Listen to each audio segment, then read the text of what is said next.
was super excited and really happy to be there. So it felt, and that's how it felt with Bungie in the beginning too. So it felt kind of similar. And there were a couple people who were the same, that transitioned with them.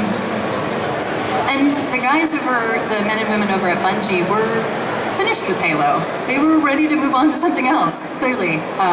So it was nice to get, another, and I love them and I still work with them, and it was nice to get another jolt of energy from a group that was just as excited about it in a different way. So it's good. Yeah, it felt really good. Felt good. Both of them. How was it being noticed by the company Nintendo? Like, how was it being hired by them? How did I get hired by Nintendo? The reason that I played Princess Peach and Toad was truly because I could mimic the woman who did it before me. I could mimic her. So they were looking to transition, and they asked me to come in and just imitate this person because they wanted it to be as seamless a transition as possible. I don't know if it actually was in the end, but that's the reason. So if you guys are interested in voiceover, mimicry is very important in the beginning, for sure. Yeah. Hi. Hi. So, as your character Halo 4 Cortana. Oh, can you hear me? Cool. Okay, did you yourself evolve? Like, as your character changed, did you find yourself changing with your character? Did I find myself changing with Cortana? Do you mean, am I crazy and want to take over the universe? Yes. And you guys are first to hear it. Right here. You're all gonna die.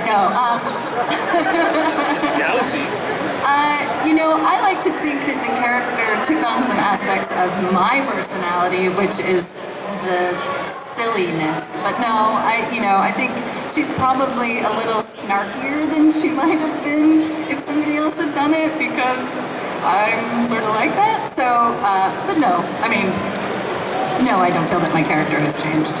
My character turned character, no. But that's true. Where are we now? Over here. Center.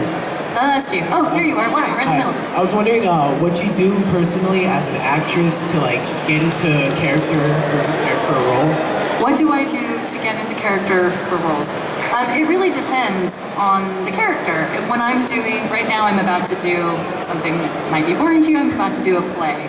And I am researching the crap out of it because it is set in the 1700s in France. And I am reading everything I can find about it. I'm reading all about the past productions of this play. I am reading all about the history of it. When you do a video game, you have a little less time and information, sort of, to do that stuff. It's also something that you're making up. I can't really research what life is like in the future, so I'm having to, in a lot of the games that I'm doing, having to get a very bare minimum idea of what we're doing and then jump forward. Like with Zoe, for example, they gave me a lot of information about that character that I don't think you guys ever would have received. But they just gave me this page of information about her, and from that I have to launch pretty quickly. And that's oftentimes with video games, that's what you have to do, and that's the skill, is being handed something and quickly going with it. Yeah. Yeah. Hello. Hi.